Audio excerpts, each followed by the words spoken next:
Start करें बाबू। Topic देखिए क्या हम लोग का टॉपिक है, enter the following transaction in the Shri Mittu in a single column cash book and balance sheet. मतलब सिंगल कॉलम कैश बुक बनाने बोला है, लेकिन सिंगल कॉलम कैश बुक में कौन साइड वाला बोली तो बैंक कॉलम वाला। कौन वाला? बैंक वाला। अभी सवाल है ना, यहाँ पे कुछ बोला नहीं है क्वेश्चन में, हम लोग कैसे समझेंगे कि कैश कॉलम बनाना है या बैंक कॉलम बनाना है? क्योंकि देखो सिंगल अगर डबल कॉलम बोलता है ना तो कैश कॉलम भी आ जाता है, बैंक कॉलम भी आ जाता है। अभी कैश बुक बोला है सिंगल कॉलम, क्योंकि अभी हम लोग सिंगल कॉलम पढ़ रहे हैं तो सिंगल कॉलम बनाने बोला है, लेकिन सवाल है हम लोग कैसे समझेंगे कि कौन सा सिंगल कॉलम होगा, कौन सा कैश वाला होगा, कौन सा बैंक वाला होगा। तो आपको अगर ये समझना होगा ना कि इसमें कैश का कॉलम बनाना है या बैंक का कॉलम बनाना है तो आप उसमें पढ़ लेना। अब पढ़ के देखना कि स्टार्टिंग वाला जो बैलेंस है वो कैश का बोल रहा है या बैंक का बोल रहा है। देखो पहला बैलेंस बैंक का है, देखिए कैश एट बैंक। बात को समझिए, हम लोग सिंगल कॉलम कैश बुक बना रहे तो अमाउंट का एक ही कॉलम होगा, लेकिन सवाल ये है ना कि वो जो एक कॉलम अमाउंट का होगा वो कौन सा होगा, कैश का होगा या बैंक का होगा। क्योंकि देखो 7 नंबर क्वेश्चन जो हम लोग बनाए थे वो क्या था, बैंक वाला था, खाली बैंकिंग का ट्रांजेक्शन उसमें आया था।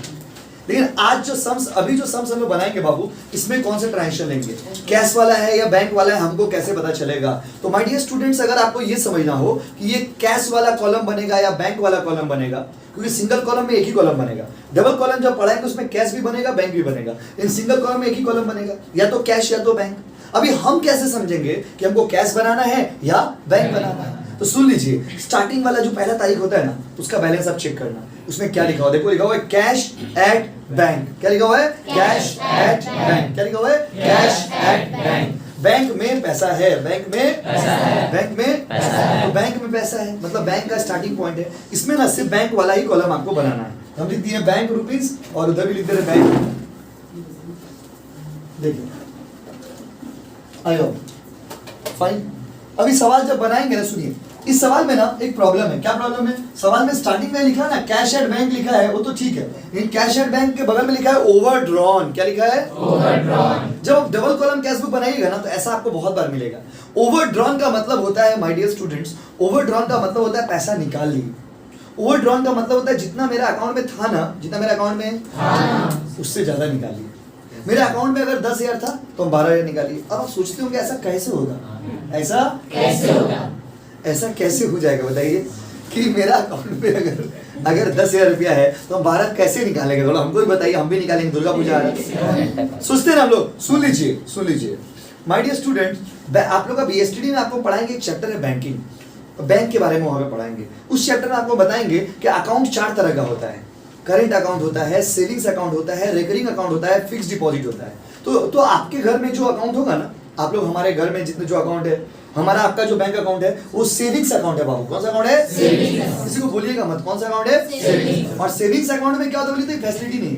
आप अगर मान लीजिए अभी आज आप घर गए, खूब खुशी होकर घर गए, पापा को बोले पापा को एटीएम दीजिए, आपका एटीएम में कितना पैसा बताइए, तो पापा बोले मान लो मेरा एटीएम में 5,000 रुपया, बोले ठीक है हम 10,000 निकाल के ला रहे हैं, मैं सर पढ़ाए। ऐसा मत बोल दीजिए, क्योंकि सेविंग अकाउंट में नहीं होता है ऐसा। सेविंग अकाउंट में ऐसा नहीं होता है। हम लोग का आप लोग का घर में जो अकाउंट है ना बाबू, वो कौन सा अकाउंट है? सेविंग। और सेविंग अकाउंट में इतना मजा आपको नहीं मिलेगा।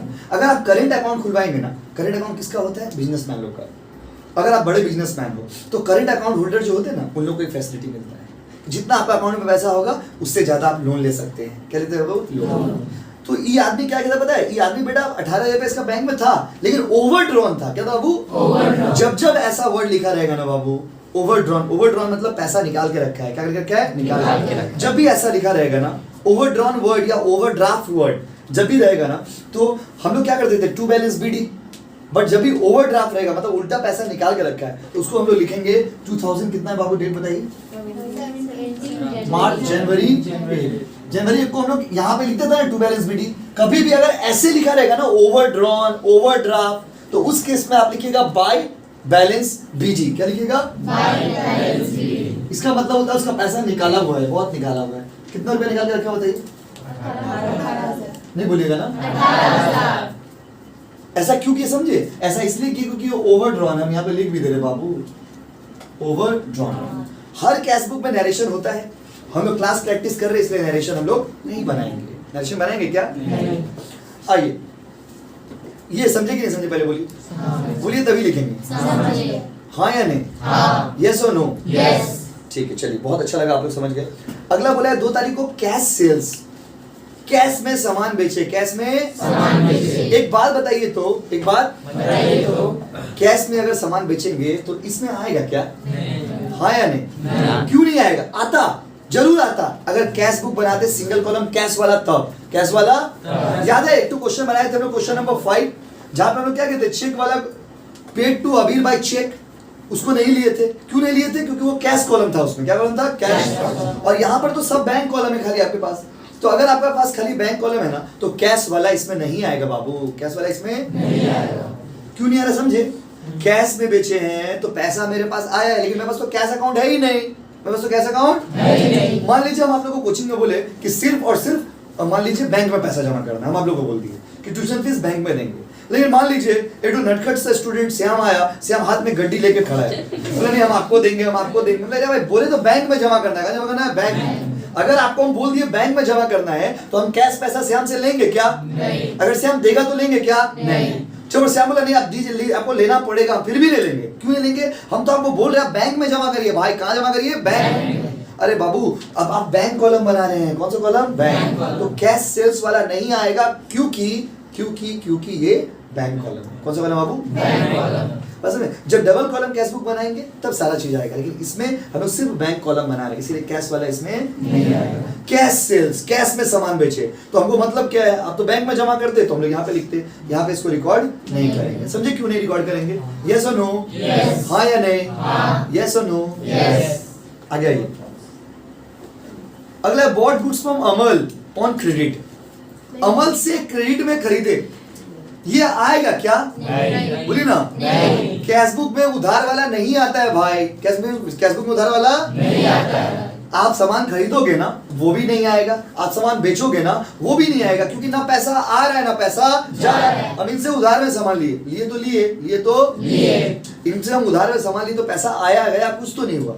पैसा आएगा बैंक में तभी इसमें लिखेंगे। तो इसीलिए देखो 4 नंबर वाला एंट्री भी नहीं होगा और 6 तारीख वाला एंट्री भी नहीं होगा। एक जगह खरीद रहा है उधार में और एक जगह बेच रहा है उधार में, तो 4 तारीख वाला भी आप नहीं लिखोगे और 6 तारीख वाला भी आप नहीं लिखोगे।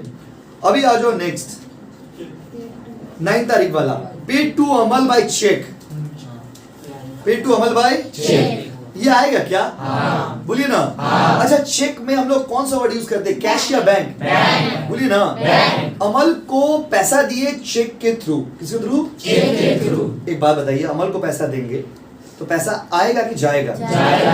अमल को चेक से पैसा दिए तो मेरा बैंक में से पैसा आया या गया? गया। बोलिए ना। गया। डेबिट या क्रेडिट? क्रेडिट। डेबिट या क्रेडिट? क्रेडिट। टू या बाय? बाय। इधर या उधर? उधर।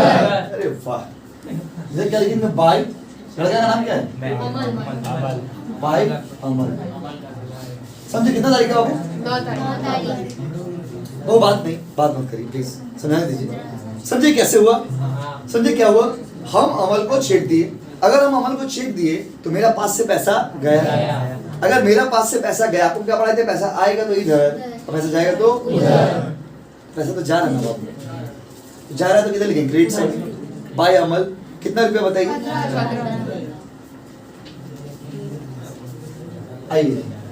15,000 फाइन। उसके बाद अगला है बाबू, रिसीव अ चेक फ्रॉम, आदमी का नाम दिया हुआ है इसमें, इन full settlement and bank immediately. Check receive किए और उसको हम लोग तुरंत बैंक में जमा कर दिए। इमीडिएटली मतलब तुरंत, इमीडिएटली मतलब तुरंत। पैसा मिला और तुरंत जाके कहाँ जमा कर दिए? बैंक। बैंक में तो पैसा गया ना बाबू, तो बैंक में पैसा जाएगा, पैसा बैंक में पैसा आ रहा है, बैंक में पैसा आ रहा है। अगर बैंक में पैसा आएगा तो डेबिट या क्रेडिट? डेबिट। इधर या उधर? इधर। डेबिट या क्रेडिट? डेबिट। टू या बाय? टू। इधर या उधर? इधर। कहाँ? इधर। कितना तारीख को? 12 तारीख। कितना इजी, आप लोग होमवर्क करके आते तो बताइए कितना अच्छा। कितना तारीख को? मतलब जो लोग नहीं करके आप लोग को बोल रहे हैं, जो करके आए तो अच्छा है, जो लोग नहीं करके आपको करके आना चाहिए। 2 क्या नाम है बाबू का? अकाउंट कितना रुपया बाबू? 24,500। Fine everybody. डाउट है तो पूछिए ना, अजय पूछिए। अगला आइए, paid a cheque to Amal in full settlement, Amal को चेक दिए फुल सेटलमेंट में। एक बात बताइए, अमल को सुनिए प्लीज, डिस्टर्ब मत करिए। अमल को पैसा देंगे तो चेक दिए, माय डियर स्टूडेंट, चेक देंगे तभी तो बैंक में आएगा, हिसाब आएगा। क्योंकि चेक जब आप काट के दोगे तो उसका इफेक्ट तो बैंक में ही आएगा ना बाबू, चेक का पैसा तो बैंक से ही जाता है। तो पेड टू चेक टू अमल लिखा है ना, अमल को चेक दी। एक बात बताइए, अमल को चेक देंगे तो पैसा आएगा कि जाएगा? डेबिट या क्रेडिट? टू या बाय? इधर या उधर? अब बोलते हैं कितना तारीख बाबू? समझ रहे ना आप लोग? क्या नाम है लड़का का? अमल। खाली पैसा ले रहा अमल, दे दे। कितना रुपया? 6,000। रुक जाइए। उसके बाद withdrew from bank for personal use. दोस्तों बताइए, पर्सनल यूज के लिए कौन सा वर्ड यूज करें? बोलिए बोलिए। देखिए यही जो स्टार्टिंग में जितना मेहनत करके पढ़े हम लोग, उसी का नतीजा है। क्या बता रहे हो? पर्सनल यूज मतलब ड्राइंग। बेसिक कॉन्सेप्ट क्लियर है आपका? पर्सनल यूज मतलब ड्राइंग। तो ड्राइंग किए, पर्सनल पर्पस के लिए पैसा निकाल लिए। अभी दुर्गा पूजा आ रहा था तो ये आदमी क्या किया, बोले थोड़ा पैसा निकाल ले रहे खर्चा पानी के लिए। तो खर्चा पानी के लिए जो पैसा निकाला है वो तो पर्सनल यूज हो गया। आप पर्सनल यूज के लिए जो पैसा निकालेंगे वो होता है ड्राइंग। क्या था बाबू? ड्राइंग। एक बार बताइए, बैंक से पैसा जा रहा है ना बाबू, तो इधर या उधर? डेबिट या क्रेडिट? टू या बाय? पैसा आएगा तो डेबिट, आ जाएगा तो क्रेडिट, आएगा तो इस साइड, आ जाएगा तो उस साइड, आएगा तो इस साइड, जाएगा तो उस साइड। कितना अच्छा बोलते हैं आप लोग, कितना अच्छा बोलते हैं। बोला हम लोग बोलते ही है, कुछ करते नहीं। आइए, कितना तारीख को? बाय। क्या नाम है? ड्राइंग। पर्सनल यूज है इसलिए ड्राइंग अकाउंट। सब में ना नरेशन लिखा जाता है। हम बोले तो होमवर्क करना नरेशन में। अच्छा क्लास कितना रुपया? 4,000। ओ बात मत करिए प्लीज बाबू, अभी कोई बच्चा हड़बड़ाइएगा, कोई धक्का मुक्की मत करिए। देखिए अभी बैलेंसिंग करेंगे। क्या करेंगे बाबू? बैलेंसिंग का रूल एक बार फिर से समझाते हैं। हम आपको पढ़ाए थे कि सिंगल कॉलम कैश बुक जो होगा ना, कैश बुक खाली कैश कॉलम वाला, कैश में कभी क्रेडिट डेबिट बैलेंस मतलब क्रेडिट बैलेंस नहीं हो सकता कि उसका क्रेडिट साइड बड़ा हो जाए। लेकिन ये बैंक है, बैंक में क्रेडिट साइड हो सकता है बड़ा, क्योंकि अभी पता है ना बैंक में ज्यादा पैसा निकाल लिया। देखिए इसका कहानी का मतलब क्या है, ये ना स्टोरी है। ये आदमी पहले से कितना निकाल के रखा था? 18,000। बेटा और पैसा कितना दे दिया? 15,000। फिर कितना दे दिया? शेयर 700। फिर कितना दे दिया? 4,000। और उसका पास आया कितना? 24,500। अब इसको बैलेंस कैसे करेंगे? माय डियर स्टूडेंट, अकाउंट्स में लेजर में पढ़े थे, बैलेंसिंग का रूल होता है दोनों साइड में जो साइड बड़ा होगा, जो साइड बड़ा होगा उसका अमाउंट दोनों साइड बैठा देंगे। देख के कौन सा बड़ा लग रहा बताइए? हमको तो उस साइड बड़ा लग रहा, हमको तो उस साइड बड़ा लग रहा। आपको कौन सा साइड बड़ा लग रहा? बोलिए ना। कितना मजबूत? 43,700। अच्छा आवाज निकाल, एक आदमी बोलिए। 43,700। ऐसे नहीं, एक आदमी बोलिए। 43,700। 43,700 देखिए 43,700। देखो रोहित कैलकुलेशन किए, इसका मतलब कि आप नहीं करेंगे, आप लोग सभी करके देखिए। 43,700। अरे ना बाबू देखिए, बाबू देखिए ना प्लीज, अरे बाबू देख लीजिए। बहुत नहीं बड़ा मोमेंट है। देखो अभी ये चीज आप पूरा साल सीख गए ना, ये वाला चीज गलती कर दोगे आप, इसलिए समझना जरूरी है। देखो हम लोग जोड़ रहे हैं तो 43,700। अभी क्रेडिट साइड बड़ा लग रहा है बाबू, क्रेडिट साइड बड़ा लग रहा है, ठीक है। क्रेडिट साइड का अमाउंट इधर ही बैठा देंगे, डेबिट साइड में भी 43,700, क्योंकि आपको क्या पढ़ाया था अकाउंट्स में डेबिट साइड और क्रेडिट साइड हमेशा बराबर। लेकिन एक बात बताइए, आप लोग दिल से बताइएगा, आज इसके साथ अन्याय अत्याचार हुआ कि नहीं हुआ? क्रेडिट साइड में तो टोटल ठीक है, आप डेबिट साइड में जबरदस्ती बैठा दिए। कैसे बैठा दिए? जबरदस्ती। इस जबरदस्ती करने को अकाउंट्स में बोलते हैं बैलेंसिंग करना। क्या करना? बैलेंसिंग करना। अब एग्जाम में पूछेगा what do you mean by balancing, तो मत लिख दीजिए जबरदस्ती करना। एग्जाम में अलग बात, एग्जाम का तो लिखवा दिए थ्योरी आपको। एग्जाम पूछेगा व्हाट इज बैलेंसिंग, मतलब क्या matching the balance of debit side and credit side. लेकिन हम लोग उसको प्यार से बोलते हैं जबरदस्ती। क्या बाबू? जबरदस्ती। आप दिल से सोचना, शिद्दत से सोचना, क्रेडिट साइड वाला 43,700 सही है दोस्त, लेकिन क्या डेबिट साइड वाला जो हम लोग लिखे हैं ये लिखना उचित था? नहीं। जबरदस्ती लिखे आप। कैसे लिखे? जबरदस्ती। अगर जबरदस्ती लिखे हैं तो कितना रुपया और देखो 43,700 लिखे हैं, लेकिन इसमें कितना है? 24,500। कितना और चाहिए? 19,200। ये जो 19,200 है, ये जो खाली खाली है ना, समझे क्या किए? प्लीज माय डियर स्टूडेंट, यही मोमेंट बहुत डिफिकल्ट है। सवाल समझ गए होंगे आप, हमको पता है। दोनों साइड को जोड़ेंगे, देखेंगे कौन सा बड़ा लग रहा, जो बड़ा लग रहा दोनों साइड बैठा देंगे। इस साइड में 43,700 था, इस साइड भी बैठा दिए, उस साइड बैठाए, अच्छा बात है क्योंकि वो था। इस साइड बैठाए आप गलत कर दी, जबरदस्ती कर दी। क्या कर दिया आप? जबरदस्ती। क्योंकि इस साइड में इतना नहीं था भाई, इस साइड में 43,700 था, इस साइड में था क्या? देखो इसमें इस साइड में टोटल था कितना? 24,000। कितना और चाहिए? 19,200। ये जो 19,200 आप लिखे हो, कुछ नाम तो होगा ना बाबू। ये जो प्यार है इसको क्या नाम देंगे? कुछ तो नाम देंगे ना।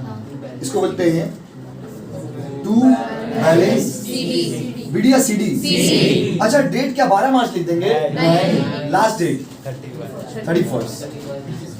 मतलब पूरा उल्टा था इस सवाल में, इसलिए बनाए। अच्छा अगर टू बैलेंस सीडी 31 तारीख को तो 2017 अप्रैल 1, फरवरी सॉरी माय डियर स्टूडेंट्स, जनवरी मार्च था ना? जनवरी था।